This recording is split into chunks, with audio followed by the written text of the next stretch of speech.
Good Sunday, the very last day of February, and we are starting to see the winds calm down. I know Saturday, pretty strong windy day as we saw Northern California get some of those wind gusts, even as high as around 35 miles per hour for some areas.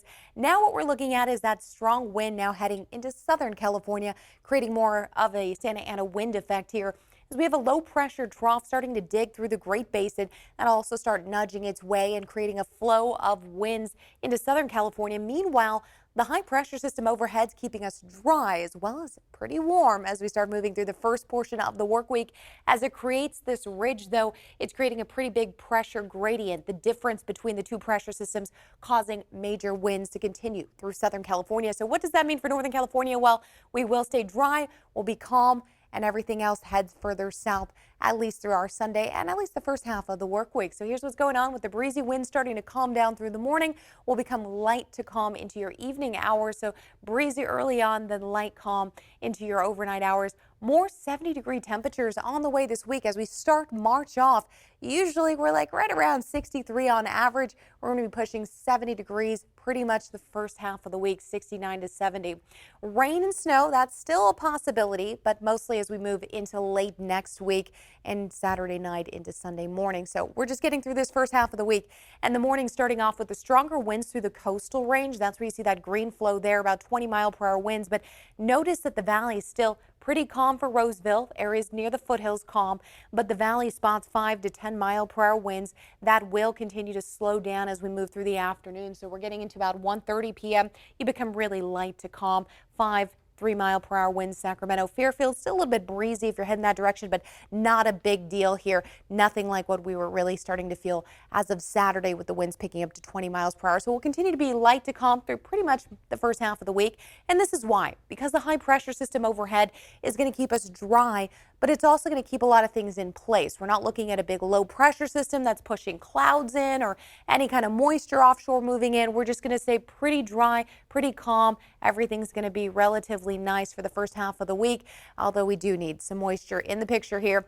We'll get a bit of a slider of a system moving to Southern California, and what that's going to do for us, though, is bring in a few clouds midweek. So partly cloudy skies expected Tuesday into Wednesday. That'll clear right back out Thursday, Friday. And then we see this system here coming in potentially as we move into Saturday evening, 6 p.m. You see most of the Pacific Northwest all the way through California, even getting some darker greens here, which could be about a tenth to even possibly a quarter inch of rain, which would be nice, especially as we start off March, because we have been a little dry lately. So we do need that rain as well as snowfall for areas of the high Sierra. Could see some lower elevation snow. Looks like it may start reaching as low as even potentially 4,500 feet. So we'll keep our eye on this system as we move into next weekend. That system passes through, and here's our next best shot, although this one much less rain than that previous one. So about Tuesday, we could see a little bit more rain on the way. So keeping our eye on all these systems that could potentially move through, although everything can always adjust and change in a matter of 12 to 24 hours or so. As that system pushes through, the next 8 to 14-day precipitation outlook is really showing the West Coast dealing with much wetter weather for this time of year. Now, this isn't a major dark green shade like you see up there toward the Great Lakes, but what it is it's just a little bit above average for normal this time of year. So that's good news. Everything else, though, look at that, drier for the south. As you know, they did deal with that pretty big ice storm there, and they got some good amount of snow and precipitation with that. Now they're going to be drying out. Meanwhile, the West Coast does remain wet.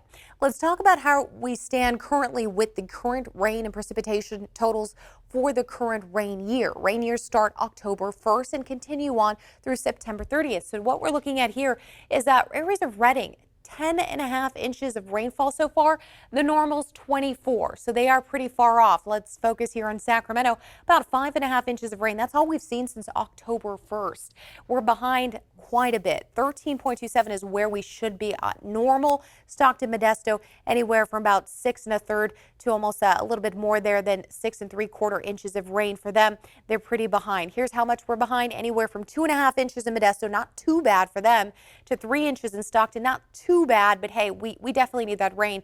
Sacramento, unfortunately, as much as almost 8 inches of rain behind, and then Redding way far behind. So we definitely need more rain for northern territories at this point than we've seen so far this year.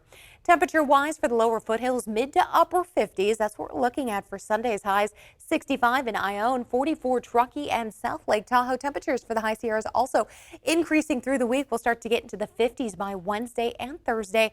Now the Bay Area also looking at temperatures warming up here near Oakland at 70 degrees. Pretty nice though for February, I have to say.